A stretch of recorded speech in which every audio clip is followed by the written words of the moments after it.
Welcome to the show. For all those who watch on YouTube, please take a moment and click the subscribe button and click the bell for notifications. Please like this episode and share it on your social media. Today on Mr. Nashville Talks, singer, songwriter, and host of the TG Sheppard Show on Elvis Radio, Mr. TG Sheppard himself. Well, I've got a legendary man right here by my side. He's welcomed us into his home, Mr. TG Sheppard. How are you? Larry, how are you doing? I'm hanging in there. I'm honored to have you in our house today. I am honored to be in your presence. I met you, actually, I was 16 years old, and I found the picture the other day at Fanfare. Are you serious? Yeah. And you still look as good as you did then. You look young. Well, I owe that to my wife, Kelly. Yeah, she kind of keeps me kind of young because, I only started living when I wound up in her presence and having her in my life. So I'm very fortunate. That's wonderful. I mean, when she sees this, she's going to melt. Because I think that kind of love that you guys have is just. We see it, we feel it. You know, you kind of can tell when somebody is really. You can tell. You know, happy and they're not. And it's great to find somebody that's happy in the same business and that understand each other. You know. Well, for me, it's great, to come in off the road being on tour because we're touring more now than we ever have because since COVID, it's kind of ramped back up. And to go on, but it's been that way for years with Kelly. I mean, I go on the road and come home, and if it's been a good week, she understands what I went through and why I was excited. If it was bad, she understands that too because she's graced a lot of the stages that I actually perform on now in her past and even now. So it's great to be married to someone who understands what you do for a living and knows how it works because it's a very complicated business. Yes. And you have to have very thick skin to make it through it. Yeah, you're right. If you have any kind of self-doubt or any kind of loose, thin skin, you can't make it. If so, you're miserable the whole time. No, it's, I was really close to just kind of hanging it up. God, many years ago. I mean, I thought the biggest part of my life and career was behind me and not in front of me. And when Kelly came into my life, she convinced me that the biggest part of my life was in front of me and not behind me. And lo and behold, after she said that and I listened, 2 weeks later, I was in the studio recording with Willie Nelson where that picture there was taken before it was painted. So yeah, she's my encourager. She's my rock. She's my life. You know, when we were talking about the business and things, you just lost a friend, Mickey Gilly. Oh. I never got to meet him. Wow. Always wanted to because he's one of my favorites. But I know you're have to be taking that kind of hard.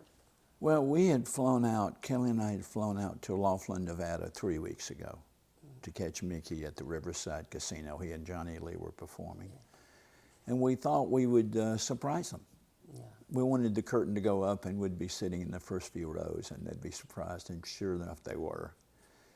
Got a chance to spend 2 nights with him and see his show both nights. I think that's probably his last run of shows. And then have a late dinner with him after the second night and get caught up. Yeah, I started off with Mickey and we started about the same time in the 70s, early 70s. And I was fortunate to be part of that urban cowboy movement that really and truly catapulted country music into, center stage, mainstream. And so, yeah, we had dates on the books this year with Mickey and Johnny and myself, which now I don't know what we were supposed to be together New Year's Eve for a concert in Oklahoma. Wow. That's tough to talk about it. Yeah. But big loss for me. Yeah, I'm big sorry. Loss, yeah. And it's we all feel it, so we understand. And then you to be friends with him, we know it's even more so. We'll talk about something happy now. I want to congratulate you on your 3rd year signing on with Elvis Radio with the TG Sheppard Show. How did that come about? Well, I think it was because of my friendship with Elvis. Yeah. There's not a lot of people left behind now that actually knew Elvis and were friends with him. But I was fortunate to have met him when I was just a kid. Yeah. So therefore, J.R. Schulman at Sirius XM Radio, I call him the boss. we had talked about doing something on Sirius XM Elvis Radio for years, and George Klein had his show, and then George passed.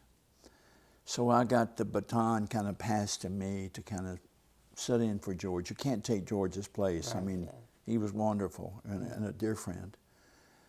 So I was asked to kind of sit in for him, and it lasted 3 years already. So it's exciting to be part of the Sirius XM radio family. There's a lot of channels on Sirius XM, and I get a chance to tell a lot of stories of my days with Elvis growing up, and it's really been a real joy for me. It really has. You had Lionel Richie, right? Had Lionel Richie on, Barry Gibb, Olivia Newton-John Kelly's been on, Kid Rock. Oh, wow. You name it. I mean, we've had Luke Bryan, every Dolly, every major star has been a guest on my show, and I'm honored that they would come and be on my show. Yeah. You know, they're all friends. I know they have to be honored to be with you. Everybody just loves you. I mean, it's always they light up when we talk about you, and everybody has great stories to tell. I've never heard a bad word about you at all. I hear bad stuff about me, and I mean, I never have heard anything bad about you. Oh, thank you. Well, you know, I'm very fortunate to understand the business and how it works. So there's not a lot of room for ego in this business. I'm sorry. One thing I did learn from Elvis many years ago, he gave me the greatest advice, and that I applied to my career and my life. I'd had my first #1 record, and he pulled me aside at Graceland one night, and he said, "I want to give you some advice, if you'll take it." And I said, "Yes, sir, tell me." He said, "There's no room for ego in this business. If you ever get to where you think you're bigger than you really are, or you get to reading your own press and believing it, you're going to have a downfall." He said, "Always remember, if you forget where you came from, you'll never get where you want to go." Oh, I love that. So I've applied that to my life, thanks to him. Yeah. How old were you when you first met him? 15. 15. And he gave you your first tour bus, right? Yeah.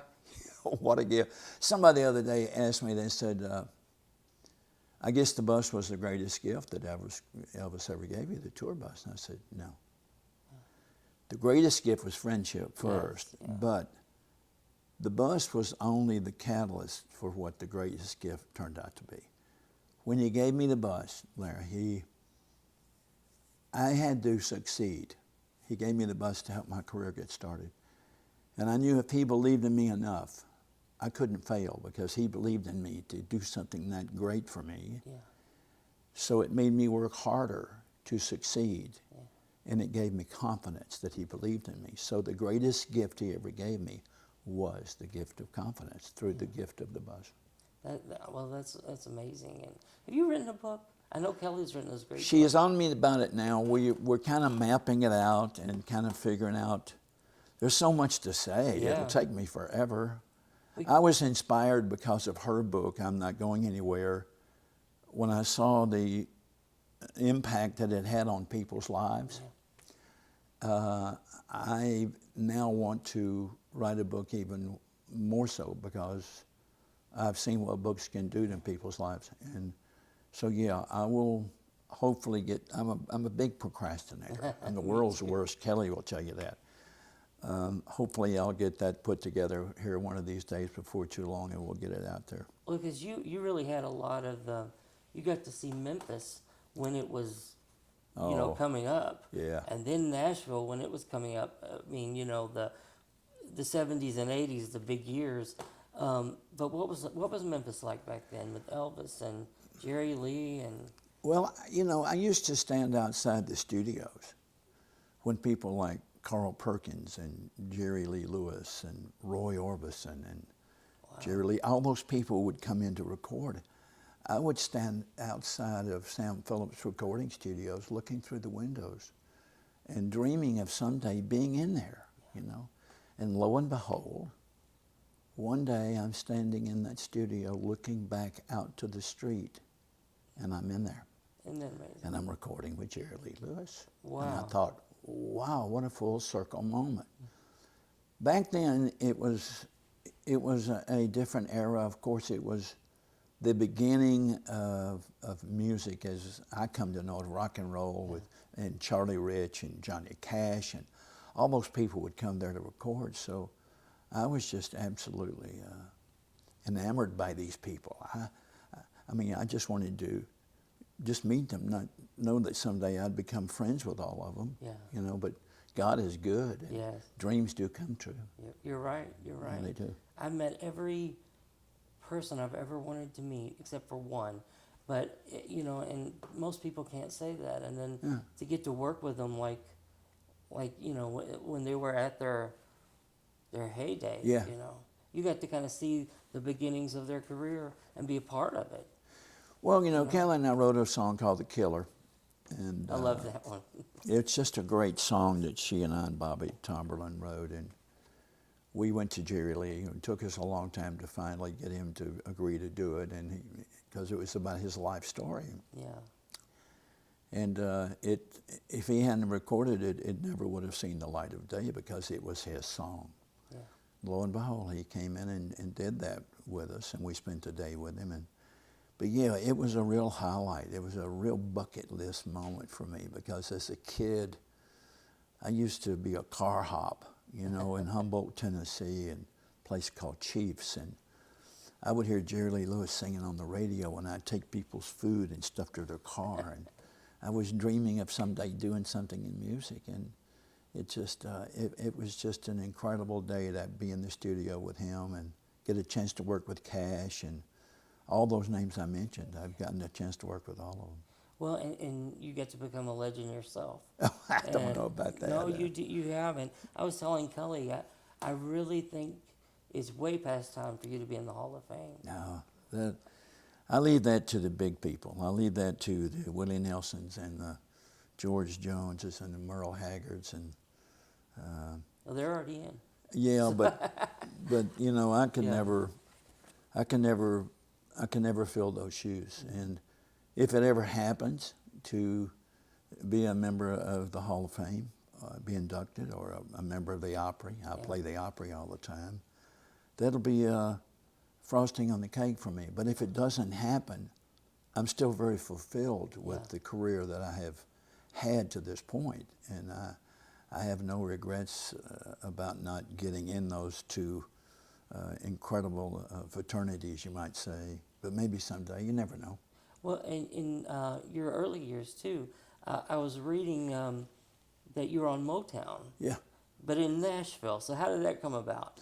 Well, I was discovered by Berry Gordy, of all people. Yeah. With Michael Jackson and the Supremes and the Commodores and Lionel Richie. That's where Lionel and I became friends 50-something years ago before he ever became the Lionel Richie that we know. He was with the Commodores. But yeah, they had opened a label in Nashville, and it was called Melodyland. Okay. And I was pitching my song, my first #1 song, to Atlantic Records. They had a new country division. And the door next to, through the wall of the next room, was Motown's label that they just opened up. They had one little room. And he heard me play that song to Atlantic, which Atlantic turned down that day. Oh, wow. And I'm walking out of Atlantic's office, and a guy called John Fisher grabbed me by the arm, and he said, "Is that your song?" I said, "Yeah." He said, "That's a #1 song. I want to sign you as an artist. Let me get a hold of Mr. Berry Gordy and see if he'll sign you." And sure enough, he got Berry Gordy on the phone, and 3 days later I had a contract, and 3 months later I had a #1 record. One of the greatest stories ever. I wanted to share it with you. Yeah, please. If you believe strong enough in your dream, it can come true. Yes. It might not be as big as you had hoped it would be, but you can attain part of it. Right. The day that I went to my mailbox to get my Billboard magazine out and see my song at #1 with all these other artists, I reached in that same mailbox, and there was a return package of the song that was #1 in Billboard, and the letter read, "We're sorry at this time, we do not feel this song is commercial for us. Thanks for sending us your demo." So in one hand, I had a #1 record in Billboard, and on the other hand, I had a rejection. Right. I mean, wow. Yeah. I mean, that's a book within itself. Exactly. You know, the power of positive thinking. So I wanted to, No, I haven't love that told that story. story many times, but it's, if you believe hard enough, you can attain the dream. You almost want to send them a copy of the Billboard magazine. Say thank you so much. I did. Yeah, oh, you did. I love that. But Nashville was like we were talking about how Memphis was, but Nashville was kind of like having a whole new energy when you came here as well. See, I think a lot of and I know they're older than you, but like Kenny Rogers and Lee Greenwood Yeah. and all these people, I think had there not been a TG, I don't think there could have been their style of music in country music. I don't know about that. I have been amazed more than one occasion when some big star would walk up to me. I remember the day that Blake Shelton, Kelly and I were having lunch down on Music Row somewhere. And this young kid walks in and walks over and he says, "Mr. Sheppard, I'm Blake Shelton, and I sing all your songs in the clubs. And I'm a huge fan." And that was Blake Shelton before the Blake Shelton we know now. Right.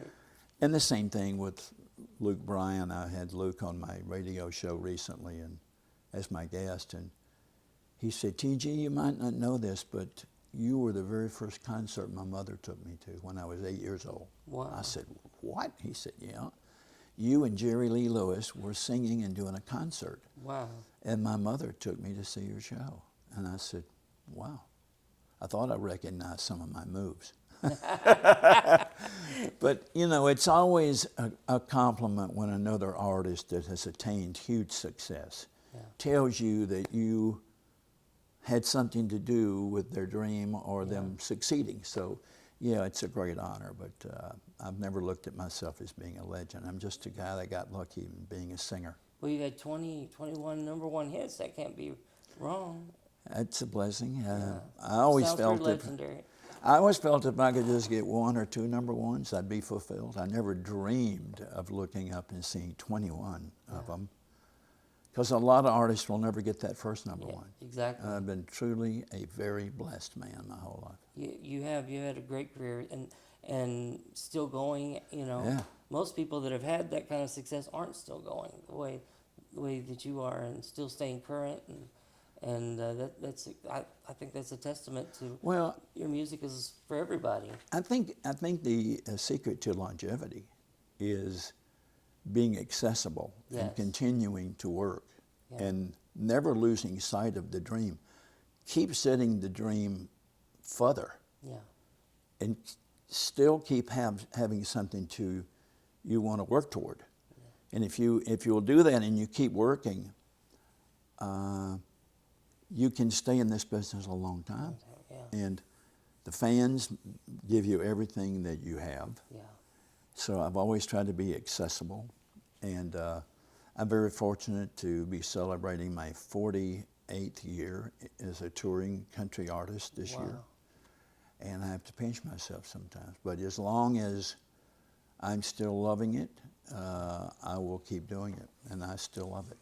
Yeah, well, you mentioned your how long you've been doing this, but your album finally, isn't it 40 this year, or was it last 40 year? years. Yeah. Yeah, it attained the 40-year mark this year, the Finally album. And, all of my albums now, a wonderful thing has happened to a country artist of my era now. We have finally wound up with our masters back. We have ownership of our product and our masters. And I was able to have an incredible opportunity to sign up with Time Life and put not only 8 of my albums, but also the duet album that Kelly and I did with Time Life. And it's been an incredible association with Time Life. And so, yeah, I've been very fortunate to have had some albums that have stood the test of time, but finally has just reached the 40-year mark.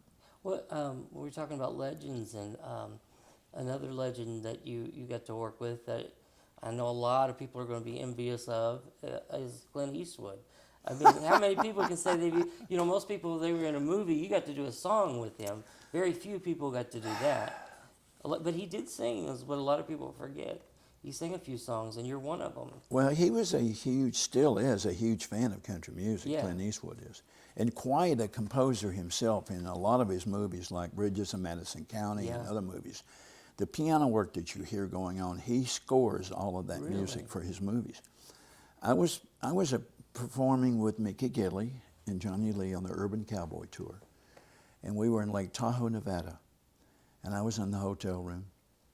And the receptionist from the front desk called up and said, "Mr. Sheppard, there's Mr. Eastwood on the phone." And I'm going, "Yeah, right, sure." One of the guys playing a joke. On the road, there's a lot of jokes that go on. And one would Clint Eastwood be calling me. And I pick up the phone, "Hey, how you doing?" And he spoke 2 words. I said, "Oh, Lord, you really are Clint Eastwood?" He said, "Yes, I am." And he invited me to come to LA to do a song with him. And I flew out the next day, and thinking that I would only have a few minutes in the studio and there would be this large entourage of people around. I'm waiting in the lobby of the record plant in LA, and a pickup truck pulls up. 55 red Chevrolet pickup truck. It was the one that was in the movie Bridges of Madison County, red truck. And the door swings open, and this tall, lanky guy gets out with no entourage, by himself, walks in the foyer of the studio and puts his hand out and goes, "Hi, I'm Clint Eastwood." I said, "Yeah, I know. And I'm TG Sheppard." And we spent the whole day together in the studio, just talking and laughing and recording together. Yeah, that was a bucket list moment. Yeah. Make My Day, right? Yeah, Make My Day. It was a pop record and then a big hit country record for me. But working with him was just really and truly. I have photos of him in my photos here in the house, and to this day I have to pinch myself, saying, was I really there? Did we really do that? But we did. Yeah, he's kind of like the Elvis of movies. Yeah. And John Wayne, Oh yeah. And of course, you probably were real close friends with Johnny Cash and all those great people, and they did those westerns and things as well. Yeah. When you were in town and just getting going in the 70s, did you get any backlash from that? Because there was the movement of the traditionalists. Yeah. And then because they were awful to Olivia and John Denver, but Olivia, I mean, she was doing good country records, and they were, and even Dolly at the time was moving pop. I did get some backlash, not only from doing music that was a little more pop oriented, because as I say, that's in the urban cowboy era where everything was going pop that was country. Yeah. But I got ridiculed a little bit and got backlash because I was a record executive. And that was a line that you weren't supposed to cross, from being a record executive to all of a sudden becoming a #1 hit maker. Yeah. So it was hard to get acceptance from the community, music community, for years. It took several #1 records, and I had to prove myself that I wasn't a one-hit wonder. And then after I had enough #1s, I was accepted. But yeah, there was some backlash of our music being a little too slick, too pop,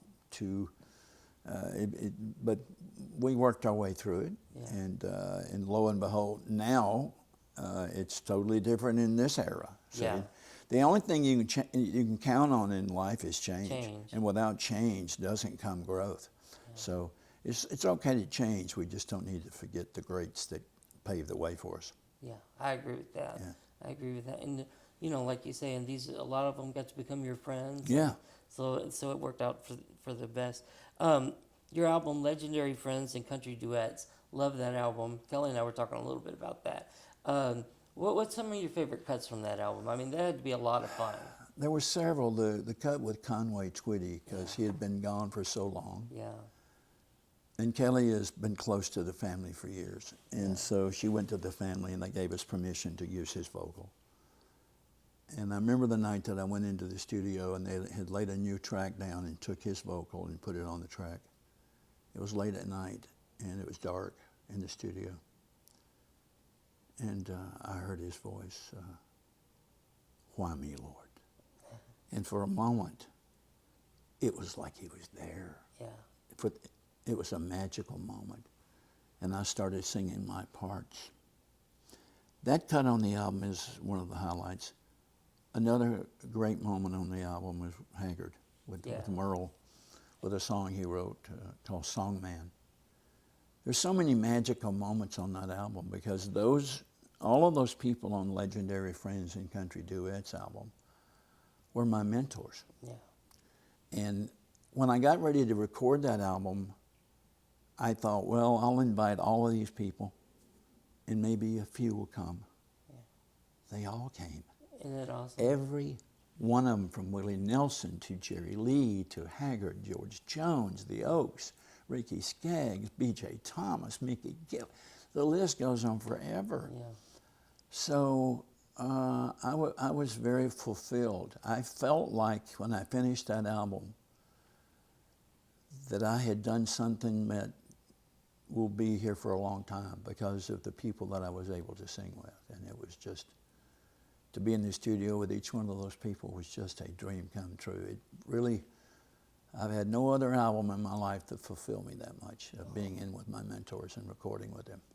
That's amazing. Yeah. And is there someone that you haven't recorded with that you'd like to?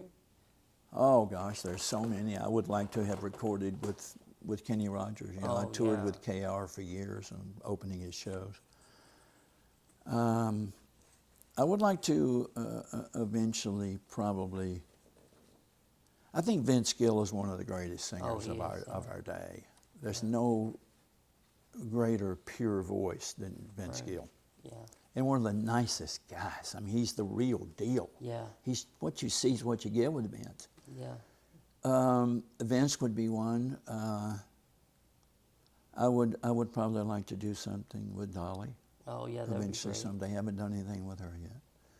But no, there's a few out there that I really look up to, and I think are still my mentors. You know, but Kenny would have been the one that I would love to have done something with because he was a close, dear friend.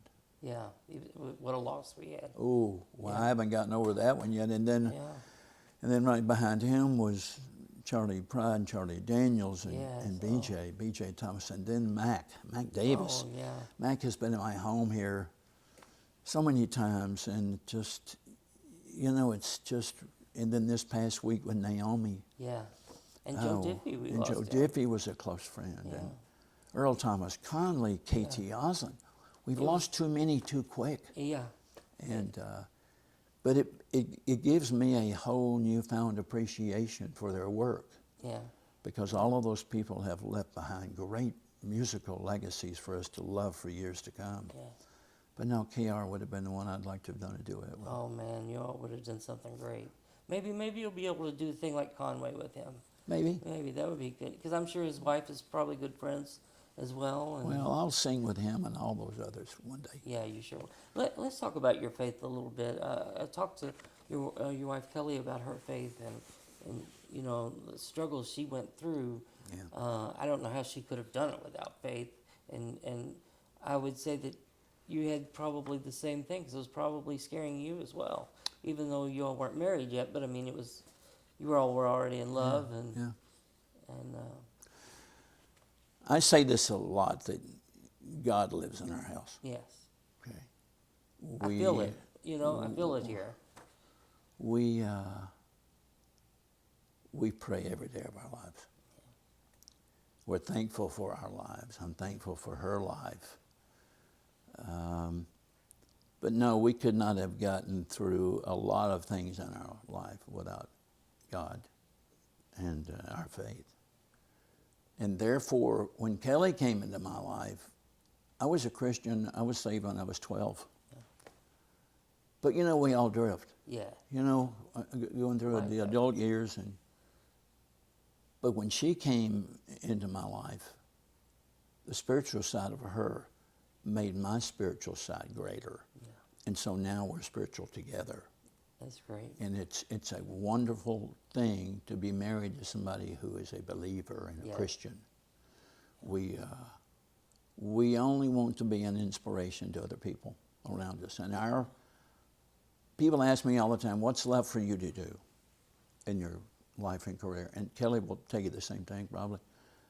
What's left to do is for us now in our lives to lift people up. Yeah. There's so many people out there hurting, so many people who are confused, so many people who are depressed or destitute, or it's just, the world is a different world right now that we're living in. Yes. And so through our walk of life and our belief in God, if we can lift people up, that is our main purpose right now, is to make a difference in someone's life through talking with them, or having them hear our song for a moment to maybe make a change, or read a book like Kelly's book. So our life now is a different mission than it started out. Now it's just wanting to make a difference in people's lives. I love that, and we sense that about you guys, and it means a lot to people who know you. A lot of people don't understand that faith and the church, or and Christ, when it's really kind of a thread that goes throughout country music. Gospel music is country music's sister or cousin. I wish one day, like they have the outlaw section and bluegrass and all that. I always think they need a gospel section in there, because there's a lot of great, like Jimmy Davis, and and then sometimes when people, cross both ways and did a little bit of gospel, and in the 70s and 60s they did gospel and country on the same shows, a lot of the Well, spiritual music lifts me up. Yeah, me too. I feel the Spirit more in church than I do anywhere. Yeah. We're working a lot of Sundays, or traveling on Sundays, because we go to church within ourselves every day with prayer. But man, if you haven't experienced the feeling of standing in a church when the music starts and feeling the Spirit, you have missed one of the most incredible feelings in your life. And I feel that the Spirit move a lot in church, but I feel it move a lot in our lives every day. We pray every day, and it amazes us that before the end of the day or the next morning when we wake, prayers that we have prayed have already been answered. That's great. Wow, incredible. That's a great feeling. Yeah, it is. What's next for TJ? What do you want to do next? Lunch? I don't know. I am on an uncharted path. The path that I started out on 48 years ago has changed. It's gone in many different directions. And it as long as it keeps changing, that keeps me going. I don't know. The beautiful, magical thing about what I do for a living is that it's magical to the point that you don't know what tomorrow's going to bring. You can get a phone call, like a phone call from Clint Eastwood or a Jerry Lee Lewis or a record label or a radio, Sirius XM or something, and your life can be altered in 60 seconds in this business. It's magical, this business is. So I can only hope that what I want to do from this point on is to live a quality of life, physically, health-wise, to be able to still chase dreams. I still got a lot of dreams I'm chasing, and hopefully I'll catch them. Thank you so much for doing this. Thank you. Thank you, Larry. God bless you. God bless you. Subscribe to our mailing list, and you could win a CD or DVD project by today's featured artist. To enter, please go to www.mrnashvilletalks.com and enter your email address. While there, take a look around, browse through our music store. Our show is totally funded by viewer support. Every t-shirt or music purchase from our store helps bring us new shows for you.